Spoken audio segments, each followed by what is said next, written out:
दो शब्द राहुल गांधी पे कहना चाहती हूँ, लेकिन अगर आप उन लोगों में से हैं जिनको लगता है कि बिहार में पूरी तरह से निष्पक्ष चुनाव हुआ है, स्वतंत्र चुनाव हुआ है, पूरा ट्रांसपेरेंट और इंडिपेंडेंट प्रोसेस रहा है, तो आप ये वीडियो बिल्कुल मत देखिए, क्योंकि ये वीडियो आपके लिए नहीं है।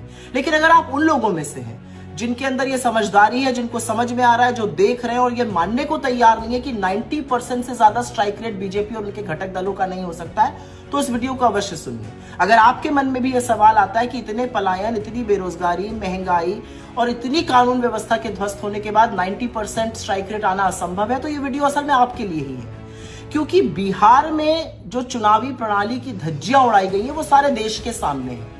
जो संविधान में निहित एक व्यक्ति एक वोट की धज्जियां उड़ाई गई है वो भी सारे देश के सामने। बिहार में जिस तरह से बीजेपी के पदाधिकारियों ने, नेताओं ने, कार्यकर्ताओं ने एक से ज्यादा जगह वोट डाले, उसके सबूत सोशल मीडिया पर हर जगह है।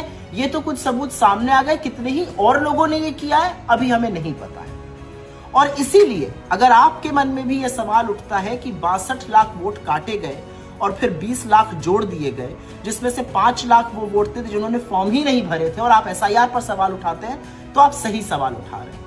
अगर आपके मन में भी यह सवाल उठता है कि 6 अक्टूबर को इलेक्शन अनाउंस करते हुए ज्ञानेश कुमार जी 7 करोड़ 42 लाख वोटर की बात करते हैं, जो जादू से 11 नवंबर को 7 करोड़ 45 लाख हो जाता है, और अगर आपके मन में सवाल आता है कि 3 लाख कैसे बढ़ गए, तो सही सवाल आ रहा है। अगर आपके मन में सवाल आता है कि जेडीयू और बीजेपी की सरकार ने चुनाव के दौरान 10,000 रुपए खाते में डाले और चुनाव आयोग मूक दर्शक बना रहा और ये वोट के लिए कैश या जिसको रिश्वत कहते हैं दी जाती रही, तो बिल्कुल सही सवाल आपके मन में आ रहा है। अगर आपके मन में यह सवाल आता है कि कैसे चुनाव के बीचों बीच हरियाणा के करनाल से एक ट्रेन उन लोगों से भर के आती है जो बीजेपी का पटका पहने हुए हैं, वो बिहार में आकर वोट डालते हैं, तो आपके मन में बिल्कुल सही सवाल आ रहे हैं। और इन सब चीजों का इल्म, इन सब चीजों का पता, इन सब चीजों की अवेयरनेस हमें कहां से आ रही है?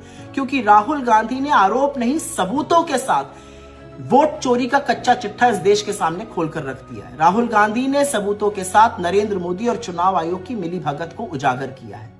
राहुल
और फिर सच का एक ही सिपाही चाहे अकेले क्यों ना खड़ा हो।